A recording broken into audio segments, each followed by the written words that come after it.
Welcome to An Elegant Weapon. My name is J.M. Clark, and this is the history of toy lightsabers, Darth Maul edition.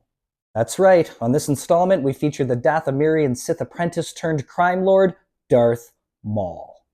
Our story begins in 1999 with the release of Star Wars Episode 1, The Phantom Menace. Fans were very excited and surprised to see the first ever on-screen double-bladed lightsaber, not to mention the fervor generated by the demonic appearance of its wielder.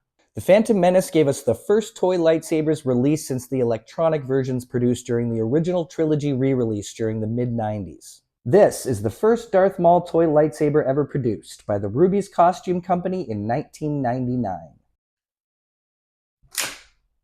These lightsabers were a game changer.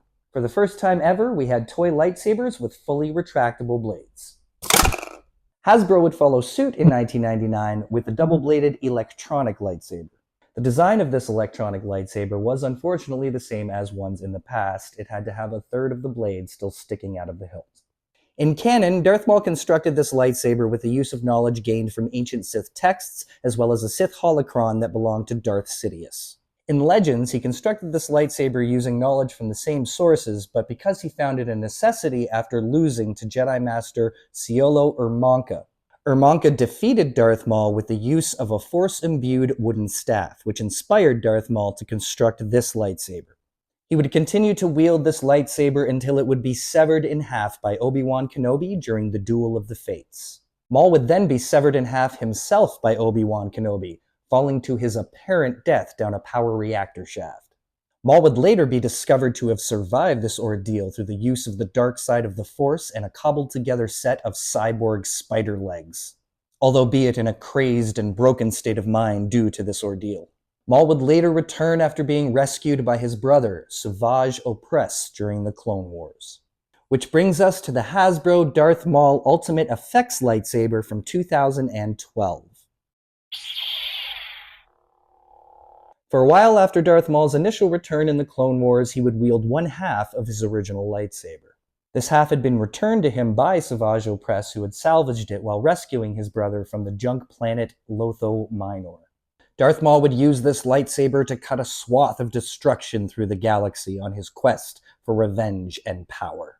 Eventually, Darth Maul would also retain possession of the Darksaber after defeating Pre Vizsla for Mandalorian leadership. For a while, he would wield both these lightsabers in tandem, until temporarily losing both in his duel with the Emperor on Mandalore. He would eventually recover both weapons and then decide to reforge his original lightsaber half into a brand new saber staff. Now, the closest thing there is to a toy of this lightsaber is the 2021 Hasbro Forge double-bladed electronic lightsaber. One half of this lightsaber very closely resembles the original half of his lightsaber hilt, while the other half is pretty close with the wrappings but is also adorned with Dathomirian tattooing and head horns. And of course, being a forged lightsaber, it can be separated for two-hilted use. It also features a double kyber crystalled core. Maul would use this second saber staff up until losing it in a battle with Ahsoka Tano. Maul would then be incarcerated but eventually freed. Upon his release, he would construct his third and final saber staff as seen in Rebels and Solo: A Star Wars Story. And given the broken guard, it's actually quite possible that Darth Maul used pieces of an old Inquisitor lightsaber to construct this one. He would wield this lightsaber up until his ultimate demise during his final duel on Tatooine with Obi-Wan Kenobi. As far as I know, as of yet, there have been no toy versions of this lightsaber produced, so if you do want to own one, you'd have to go the replica route. And if you do, I recommend you check out the Crimson King from TVX Sabers. Go to tvxsabers.com and enter the discount code ELEGANT15 to receive 15% off your purchase. Which leaves one final Darth Maul lightsaber, the 2021 Hasbro Forge single-bladed Darth Maul lightsaber.